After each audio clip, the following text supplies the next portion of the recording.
उत्थान science academy के इस प्यारे से प्लेटफॉर्म पर आपका एक बार फिर से हार्दिक स्वागत है।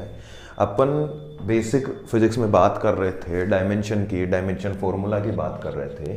तो अपन लास्ट में अपन ने यहाँ पर ड्रॉप आउट किया था principle of homogeneity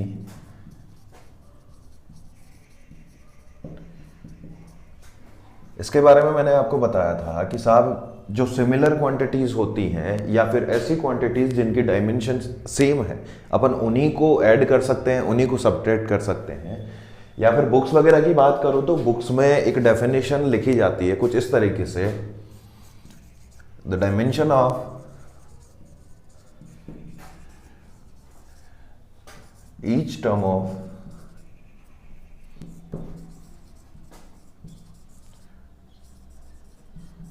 any equation must be same। अब ये जो चीज बोली जाती है बुक्स वगैरह में लिखा हुआ मिलता है, बट अपने को उस चीज से ज्यादा फर्क पड़ने वाला नहीं है। अपने को जैसा इजी रहेगा अपन उस तरीके से इस चीज को काम में लेंगे। ये जो चीज है ये बोल रही है कि कोई भी इक्वेशन हो, फिजिक्स का कोई भी इक्वेशन हो, उसके अंदर जितनी भी टर्म है उन सब टर्म्स की जो डायमेंशन है वो सेम होनी चाहिए। लाइक आपको ऐसा बोला जाए कि साहब a प्लस बी है विच इज इक्वल टू सी है, तो जो ये डेफिनेशन है या फिर जो ये लाइन है वो ये बोल रही है कि अगर ये फिजिकल क्वांटिटीज का कोई इक्वेशन है, फिजिकल क्वांटिटीज का कोई इक्वेशन है, या फिर अपन बोले फिजिक्स में अगर ये कोई इक्वेशन है, तो यहां पर dimension of a, dimension of b and dimension of c सारे बराबर होने चाहिए, ऐसा बोला जा रहा है। इसी चीज को थोड़ा सा अगर मैं चेंज करके बोलूं तो मैं ऐसा बोल सकता हूं सर कि वी कैन ऐड और subtract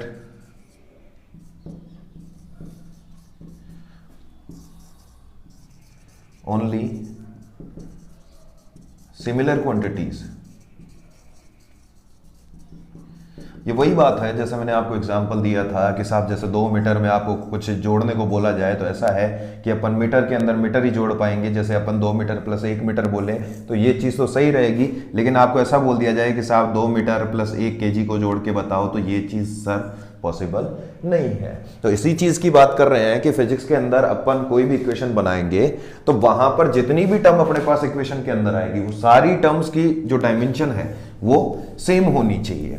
बस इतनी सी चीज को ध्यान में रखना। इसी चीज से जितने भी एग्जाम्पल आएंगे वो सारे सोल्व हो जाएंगे। आप केवल एक स्टेटमेंट याद रखना कि अपन केवल उन्हीं क्वांटिटीज को जोड़ सकते हैं तो वह घटा सकते हैं जिनकी डायमेंशन सेम हो। जैसे कि एग्जाम्पल लेके अपन बात करें, सपोज दैट आपको एक एग्जाम्पल दिया जाता है, फाइंड द डायमेंशन ऑफ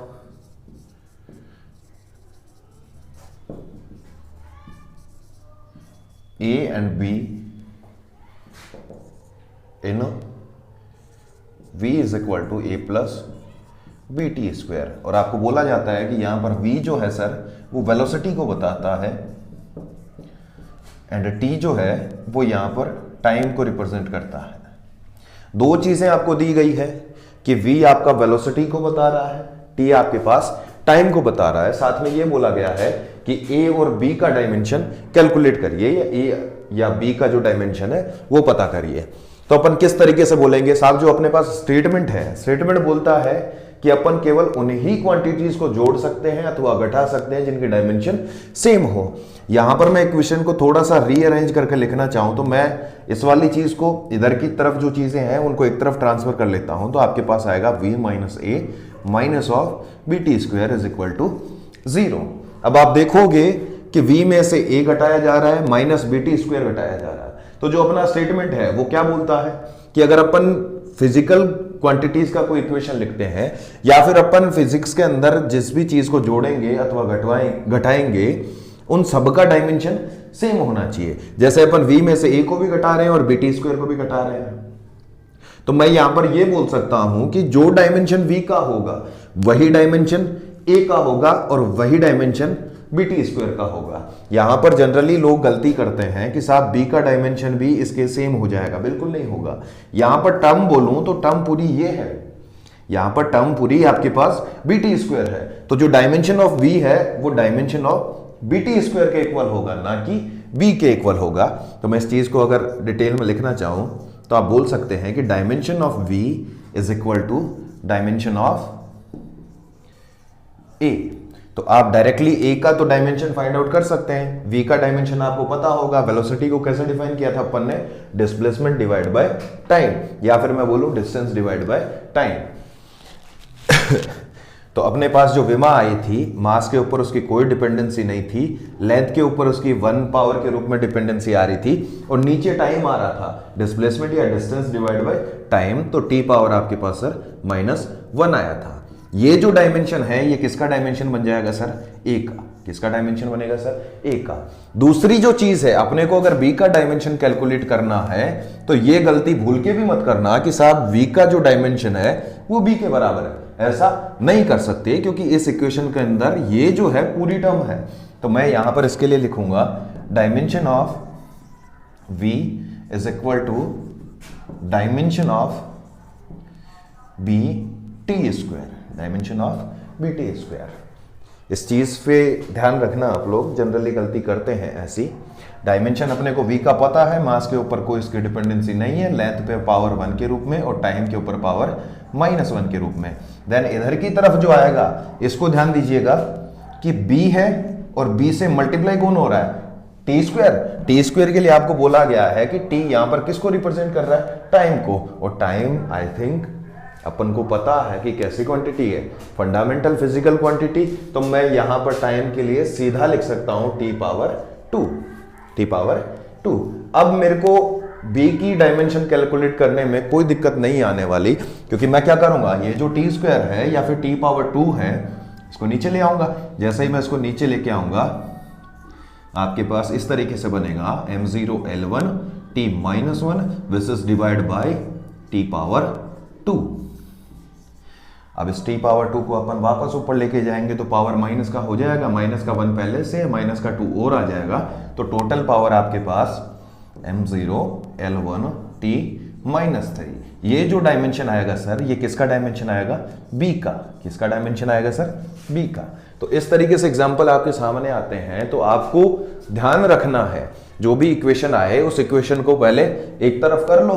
फिर अपन बोल रहे हैं कि जोड़ अथवा घटा तभी सकते हैं जब इन सबका डायमेंशन सेम हो, यानी हर एक टर्म का डायमेंशन सेम होना चाहिए। तो अपन ने क्या किया, v को इन्होंने बताया वेलोसिटी, तो वेलोसिटी का डायमेंशन अपने को पता है, या वेलोसिटी का जो डायमेंशन फॉर्मूला है वो अपने को पता है, इसलिए मैंने v का डायमेंशनल फॉर्मूला इस वाली टर्म का फॉर्मूला इसके इक्वल कर दिया और इसी वाली टर्म का इसके इक्वल कर दिया। आप सोचोगे कि साहब इसका इसके इक्वल क्यों नहीं किया, क्योंकि भाई साहब ये तो पूछ रहा है। अगर यही मेरे को पता होता तो मैं ये वाला झमेला क्यों करता, ऑब्वियस सी बात है। एक और एग्जांपल की बात करें, जैसे अपन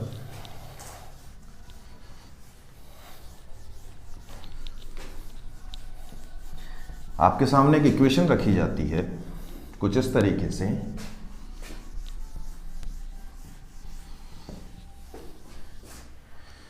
आपको बोला जाता है कि x is equal to a plus b t plus c t square, और साथ में अगर मैं थोड़ा और ऐड कर दूं तो आपके पास इक्वेशन कुछ इस तरीके से दे d t cube upon e plus t. अगर ऐसा इक्वेशन दे दिया और आपसे पूछा कि find out dimension of a b c d and e, इन पांचों के डायमेंशन अगर आपसे पूछता है, ये इक्वेशन दे रहा आपको, साथ में एक चीज और बता रहा आपको कि x जो है वो डिस्प्लेसमेंट को बताता है। सर किसको बताता है, डिस्प्लेसमेंट। अपन जानते हैं कि डिस्प्लेसमेंट डिस्टेंस दोनों एक ही चीज होती हैं, बस थोड़ा सा आगे बढ़ेंगे तो अपने को पता चल जाएगा कि दोनों में अंतर क्या होता है। और t जो है वो यहां पर रिप्रेजेंट कर रहा है सर टाइम को, t रिप्रेजेंट कर रहा है किसको, टाइम को। अब आपको देखना है कि साहब इस इक्वेशन के अंदर कौन सी चीज अपने को दी गई है, x दिया हुआ है कि x आपका किसको बताता है, डिस्प्लेसमेंट को। और डिस्प्लेसमेंट के लिए मैं बोल सकता हूं कि साहब इसका जो डायमेंशनल फॉर्मूला होता है वो होता है L पावर 1, या डायरेक्टली अपन बोलेंगे फंडामेंटल क्वांटिटी है डिस्प्लेसमेंट कैसी क्वांटिटी है सर? Fundamental quantity. तो इसके लिए मैं बोल सकता हूं कि इसका जो भी विमा होगा वो किसके बराबर होगा? L1 के लिए। जहां पर t यूज होगा वहां पर अपन t पावर 1 यूज कर लेंगे।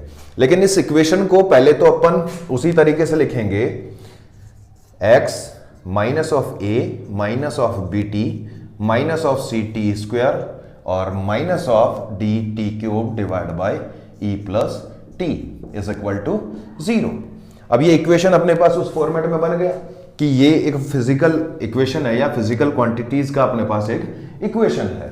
ये सारी क्वांटिटीज आपस में जुड़ रही है, घट रही है, सब कुछ दिख रहा है। सारी क्वांटिटीज आपस में जुड़ रही है या घट रही है, जो भी हो, लेकिन या तो एडिशन हो रहा है या सब्ट्रैक्शन हो रहा है। अपन ये चीज कब कर सकते हैं?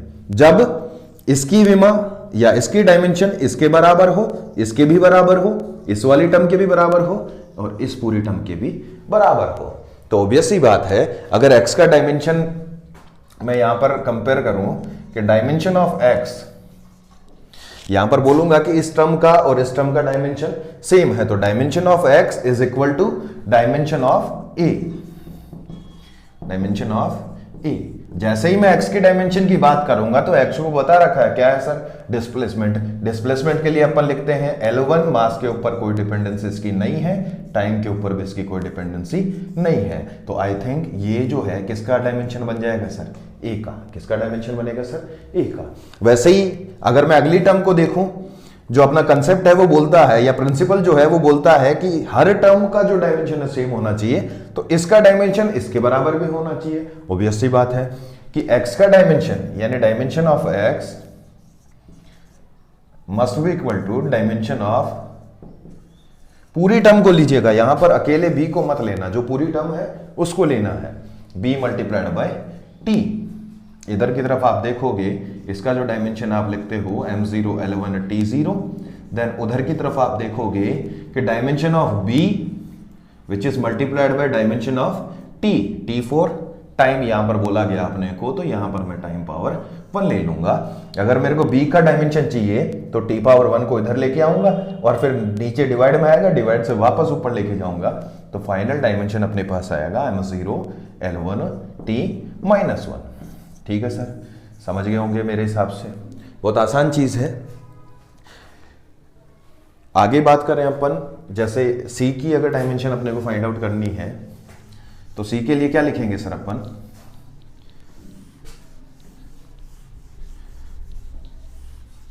कि डायमेंशन ऑफ x और dimension of c multiplied by t square equal होना चाहिए।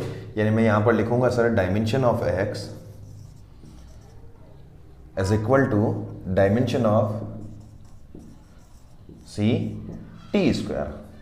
जो नीचे इक्वेशन अपन ने रीअरेंज करके लिखा था वो मिट गया, लेकिन कोई दिक्कत नहीं है उससे।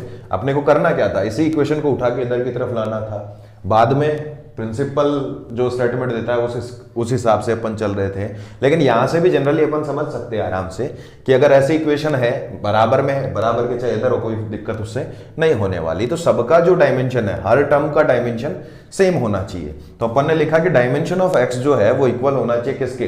Dimension of c multiplied by t square का। और t किसको बताता है सर? टाइम को। तो यहां पर मैं लिखूंगा L1, इधर की तरफ m0, इधर की तरफ t भी आपके पास 0, क्योंकि ये केवल किसका है? डिस्प्लेसमेंट का। उधर की तरफ आप देखोगे तो मैं लिखूंगा यहां पर डायमेंशन ऑफ c और मल्टीप्लाइड किससे किया गया सर? t पावर 2 से। t पावर 2 से। इस t पावर 2 को मैं इधर लेके आऊंगा, इसके डिवाइड में आएगा, ऊपर लेके जाऊंगा, -2 बन जाएगा। तो अपने पास c का डायमेंशन आएगा m0 L1 t -2, और ये डायमेंशन अपने पास किसका आ गया सर? c का। अब दिक्कत आएगी आपको इस वाली टर्म के अंदर। यहां पर आप देखोगे कि साहब नीचे की तरफ तो e प्लस टी लिखा हुआ है, ऊपर की तरफ d t क्यूब है। तो ज्यादा सोचने की जरूरत नहीं है, क्योंकि अपना जो प्रिंसिपल ऑफ होमोजेनिटी है वो बोलता है कि दो क्वांटिटीज को अपन तभी जोड़ सकते हैं या घटा सकते हैं जब उनका डायमेंशन सेम हो। और इसी लाइन को अगर आप पकड़ के चलोगे तो कभी मात नहीं खाओगे, क्योंकि ये जो लाइन है वो आपको ये बताएगी, सॉरी, ये जो लाइन है वो आपको ये बताएगी कि dimension of e plus t, ये जो चीज है इसको थोड़ा सा ध्यान से देखोगे तो ई में क्या जोड़ा जा रहा है? टाइम जोड़ा जा रहा है। क्या जोड़ा जा रहा है सर? टाइम। तो ऑब्वियस ही बात है कि ये दोनों चीज कब जुड़ सकती हैं? जब दोनों का डायमेंशन सेम हो। दोनों का डायमेंशन सेम हो तो मैं यहां पर आराम से बोल सकता हूं कि अगर टी को ई में जोड़ दिया, टी को ई में जोड़ दिया, तो मेरे पास इतना दिमाग है कि मैं बोल सकता हूं कि साहब टी जो है उसकी डायमेंशन और ई की डायमेंशन सेम होगी। यानी मैं यहां पर बोलूंगा कि dimension of e is equal to dimension of t. यानी अपने पास डायमेंशन ऑफ ई कितना आ जाएगा सर? टाइम के इक्वल टी पावर 1 के रूप में आ जाएगा। आई थिंक कोई दिक्कत नहीं आएगी इससे। फिर दूसरी चीज कि अपन इस पूरी टर्म की बात करें, पूरी टर्म को अगर मैं कंपेयर करूं तो कैसे करना पड़ेगा? x से। तो अपन बोलेंगे कि dimension of x is equal to dimension of d multiplied by t cube divide by e plus t. ये चीज है पूरी। तो इधर डायमेंशन ऑफ x को मैं लिखूंगा m0 l1 t0 और उधर की तरफ आप देखोगे कि डायमेंशन ऑफ d मल्टीप्लाई किससे? t पावर 3 से। तो t फंडामेंटल क्वांटिटी है, मैं यहां पर डायरेक्टली लिख देता हूं t पावर 3। अब नीचे की तरफ आप फिर से ये सोचोगे कि साहब t प्लस टी है। आप सोचोगे कि e का डायमेंशन अपने पास t आ रहा है तो t प्लस टी 2t हो जाएगा, उससे कोई दिक्कत नहीं होने वाली क्योंकि t प्लस टी आप जोड़ोगे 2t हो जाएगा। अब ऐसा तो है नहीं ना कि 2 सेकंड और 4 सेकंड को जोड़ूं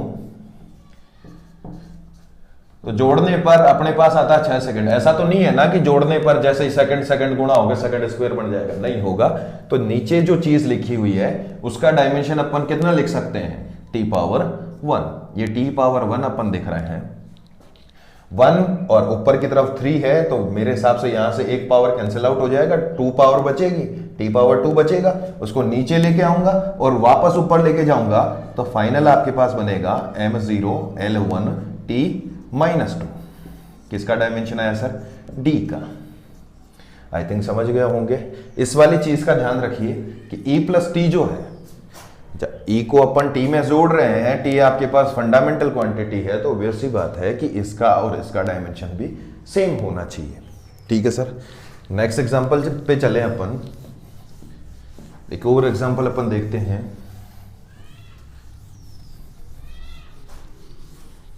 इसी कंसेप्ट के ऊपर जो एग्जांपल है वो कुछ इस तरीके से है।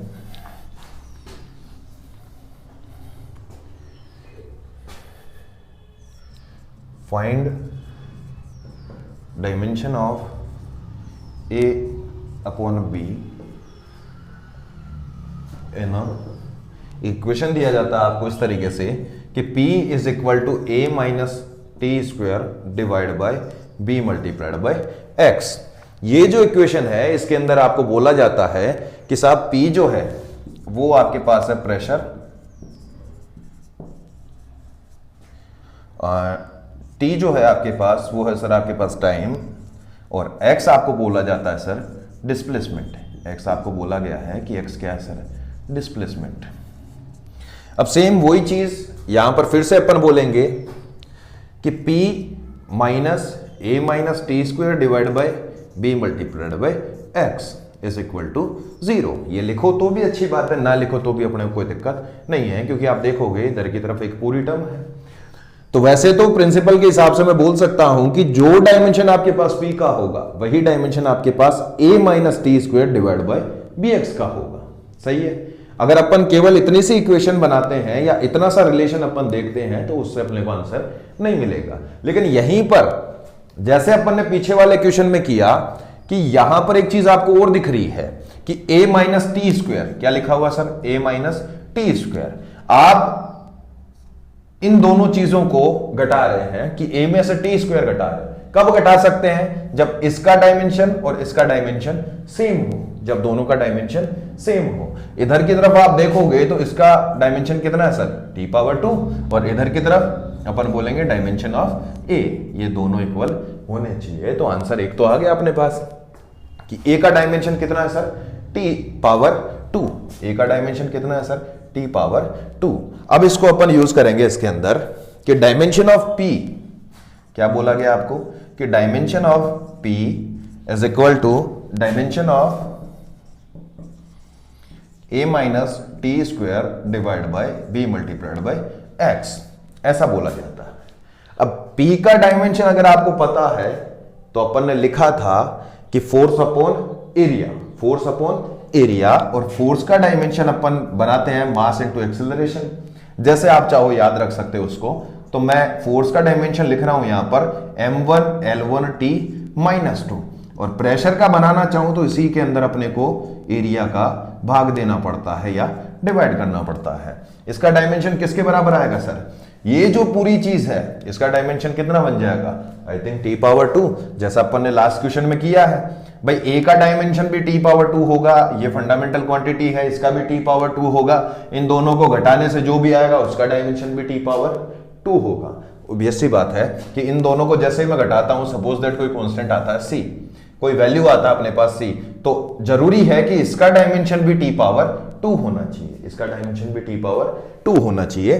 तो यहां पर मैं डायरेक्टली जो अपने पास a माइनस टी स्क्वायर है उसकी जगह t पावर 2 रख लेता हूं डायमेंशन, और नीचे की तरफ आपको दिख रहा होगा कि डायमेंशन ऑफ b और मल्टीप्लाइड बाय x। x किसको बोला गया है? डिस्प्लेसमेंट को। किसको बोला गया सर? डिस्प्लेसमेंट को।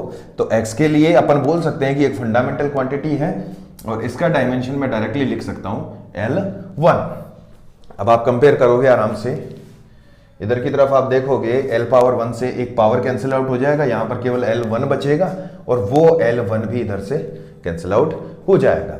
बचा क्या आपके पास? M1, या फिर अपन इसको सही से रीअरेंज करें तो इस वाली चीज को मैं इधर की तरफ ले आता हूं, यानी dimension of b is equal to t power 2 उधर की तरफ है आपके पास ऊपर की तरफ, नीचे की तरफ आप देखोगे तो m1 हो जाएगा। ठीक है सर, और l पावर 0 हो चुका है क्योंकि l1 यहां से कैंसिल आउट हो गया और l1 यहां से कैंसिल आउट हो गया, तो l 0 हो जाएगा और t पावर माइनस 2 हो जाएगा। अब आप इस इक्वेशन को सही से रीअरेंज करेंगे तो ऊपर की तरफ आप m1 को लेके जाएंगे तो m पावर आपके पास माइनस 1 हो जाएगी। l 0 है, 0 प्लस 0 लिखो माइनस 0 लिखो, कोई फर्क नहीं पड़ता। t पावर माइनस 2 को ऊपर लेके जाएंगे तो t पावर प्लस 2, प्लस 2 यहां पर पहले से है, प्लस 2 और आ जाएगा तो t पावर 4 बन जाएगा। आई थिंक समझ गए होंगे। आसान से एग्जाम्पल है, आसान से क्वेश्चन है, कोई दिक्कत इसमें नहीं आनी चाहिए। वैसे तो एक थोड़ा सा टिपिकल टाइप का क्वेश्चन लेते हैं अपन। वैसा टिपिकल कुछ नहीं है, बस दिखने में थोड़ा सा टिपिकल आपको दिखेगा, बाकी एक बार कंसेप्ट पता चल गया तो उस टाइप के क्वेश्चन सबसे आसान लगेंगे आपको।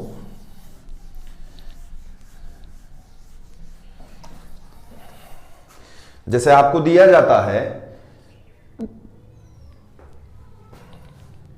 फाइंड डायमेंशन ऑफ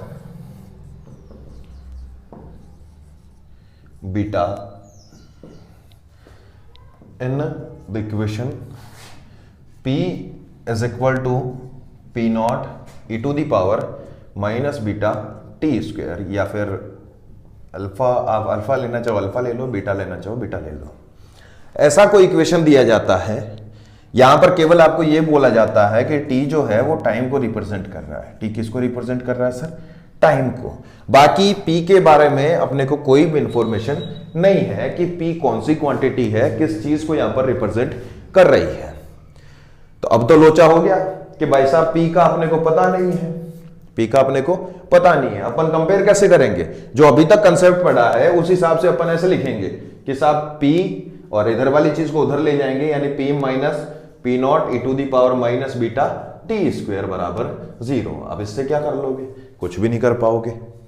इससे क्या कर लेंगे? कुछ भी नहीं कर सकते, क्योंकि p के बारे में अपने को कोई जानकारी नहीं दी गई। जो पीछे क्वेश्चन किया उसमें तो बोला गया कि p किसको बता रहा है? प्रेशर को, लेकिन यहां पर p के बारे में अपने को कोई इंफॉर्मेशन नहीं दी गई। तो यहां पर थोड़ा सा आपको दिमाग लगाना है कि साहब क्या आपने कभी ऐसा सुना है कि 10 की पावर 5, 10 की पावर 2? वैसी बात है, सुना होगा। लेकिन क्या आपने ऐसा सुना है कि 10 की पावर 5 केजी या फिर 10 की पावर 2 मीटर? आई थिंक कभी नहीं सुना होगा ये चीज। अगर ये चीज नहीं सुनी है और आपने ये चीज सुनी है तो कंफर्म कर लेना कि ऐसा तो होता है, लेकिन ऐसा कभी नहीं होता है। ऐसा अपन कभी भी नहीं कर सकते, चाहे मैथ्स में जाओ चाहे फिजिक्स में जाओ, ऐसा पॉसिबल नहीं होता है। तो जो बात है वो ये है कि 10 की पावर में ऊपर की तरफ जो भी चीज आती है वो एक कांस्टेंट होता है। क्या होता है सर? एक कांस्टेंट होता है, कोई फिजिकल क्वांटिटी नहीं होती है, यानी एक संख्या होती है।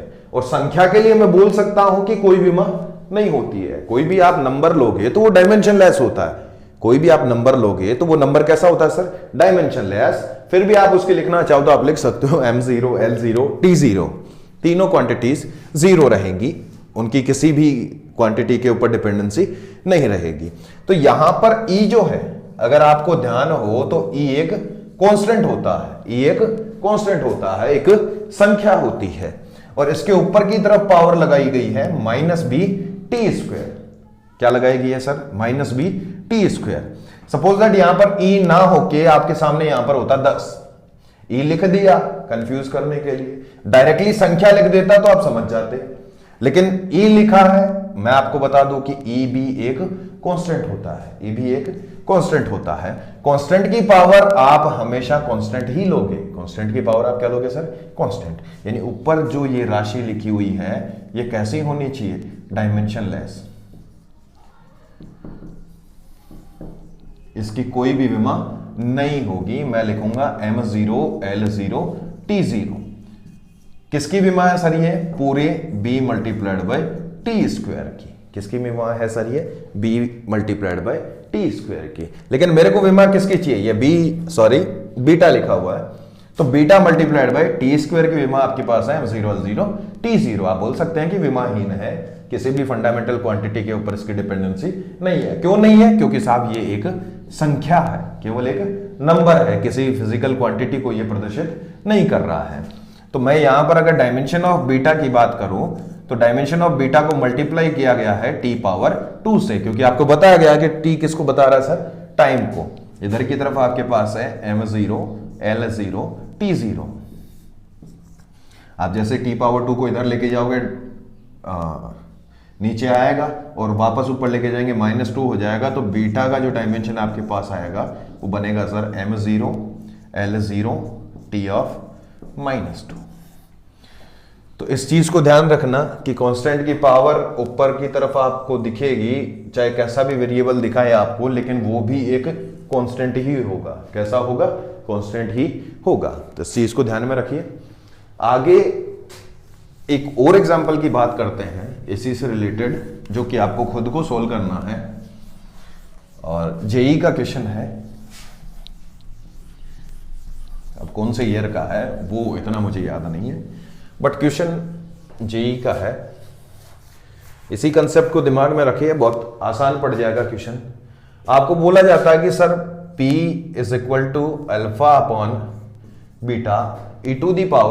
e⁻⁻α z divide by k × theta. आपको यह भी बोला जाता है कि यहां पर P जो है वो बता रहा है सर प्रेशर को, देन आपके पास Z जो है वो बता रहा है सर डिस्टेंस को, और थीटा जो है सर वो आपको बता रहा है टेम्परेचर को,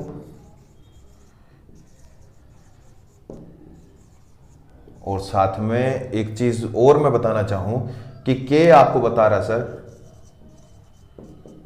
बोल्ट्जमैन कांस्टेंट।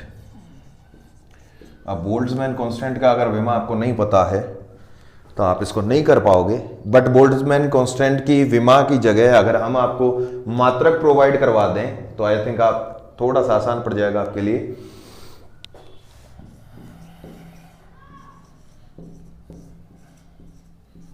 केल्विन, ये आपको मात्रक दिया जाता है। तो सबसे पहले तो आप बोल्ट्जमैन कांस्टेंट का विमा बनाओगे किस तरीके से? केजी दिया हुआ है। केजी में किसको नापते हैं सर अपन? वेट को, मास को। तो मास किस तरीके से डिपेंड कर रहा है? अकेला मास आ रहा है तो m1 लिख लेंगे। देन आपके पास मीटर स्क्वायर आ रहा है यानी L2 आ रहा है, और साथ में डिवाइड में क्या आ रहा है? सेकंड स्क्वायर यानी t⁻2, और साथ में ये K किसको बता रहा है सर? टेम्परेचर को। किसको बता रहा है सर? टेम्परेचर। और टेम्परेचर के लिए अपन सिंबल लेते हैं θ⁻1, यानी फाइनल जो डायमेंशन बनेगी आपके पास बोल्ट्जमैन कांस्टेंट की वो बनेगी m1, L2, t minus 2 and theta minus 1। अब आप इस क्वेश्चन को ट्राई कीजिएगा। सेम यहां पर तो कंसेप्ट लगाएंगे अपन कि ये डायमेंशनलेस होगा, यहां से आपको एक रिलेशन मिलेगा, एक चीज की विमा यहां से मिल जाएगी। देन बाकी जो इक्वेशन है उसको देखिएगा, कोशिश करिएगा। बाकी नेक्स्ट क्लास स्टार्ट होते ही अपन इस चीज को डिस्कस करेंगे। Thank you.